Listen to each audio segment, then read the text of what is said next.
नमस्कार किसान भाइयों, एमडी किसान पॉइंट यूट्यूब चैनल में आपका स्वागत है। किसान भाइयों, सोयाबीन के भाव में क्या फिर बनेगी तेजी? सोयाबीन का बाजार होगा 8,000 रुपये पार।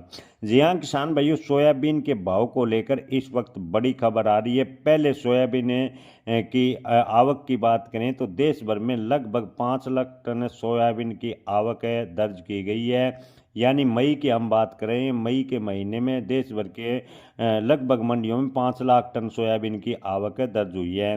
तो किसान भाइयों, कुल आवक की बात करें तो 2026 में कुल आवक 72.5 लाख टन मंडियों में रही है, जो पिछले साल की तुलना की बात करें तो लगभग 12.65% कम है। यानी पिछले साल की तुलना में अब की बार मंडियों में सोयाबीन की आवक कम देखने को मिली है।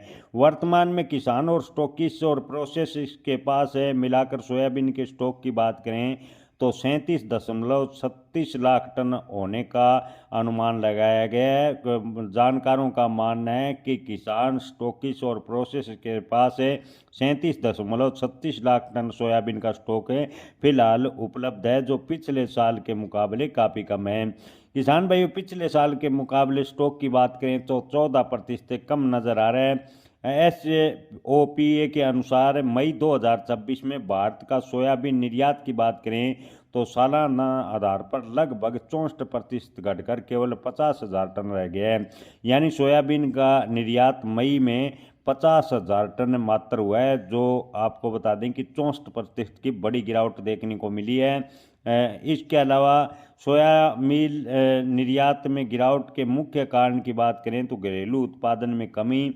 मई महीने में सोया मिल उत्पादन पिछले वर्ष की तुलना में लगभग 11% कम रहा, जबकि आपको बता दें कि अक्टूबर और मई के दौरान उत्पादन लगभग 8% की गिरावट दर्ज की गई।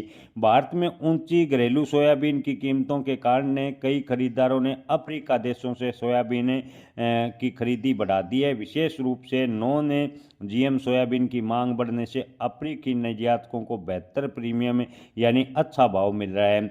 मई 2026 में भारत ने लगभग 2 लाख टन सोयाबीन का आयात किया है, जबकि अप्रैल में यह केवल 1.21 लाख टन था। यानी लगातार बढ़ते घरेलू सोयाबीन के आयात या आपूर्ति बढ़ने की वजह से सोयाबीन के भविष्य की बात करें तो थोड़ा बहुत दबाव भी देखने को मिल सकता है।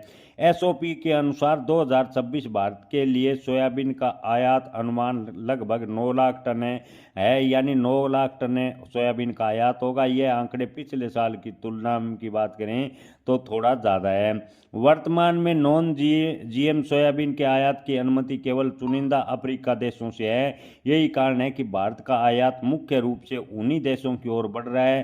पारंपरिक व्यापारिक व्यवस्था में बदलाव देखने को मिल रहा है। यानी वर्तमान में सरकार ने नॉन GM सोयाबीन के जो चुनिंदा देश हैं उन्हीं से सोयाबीन आयात करने की मंजूरी दी है। फिलहाल सोयाबीन के बाजार की बात करें तो बाजार ठीक ठाक है, सीमित बना हुआ है। भारत का पारंपरिक सोया व्यापार की बात करें तो जहां सोया मील निर्यात पर अधिक निर्भर रहता था, वहीं अब घरेलू मांग पूरी करने के लिए भी सोयाबीन आयात की आवश्यकता लगातार बढ़ रही है।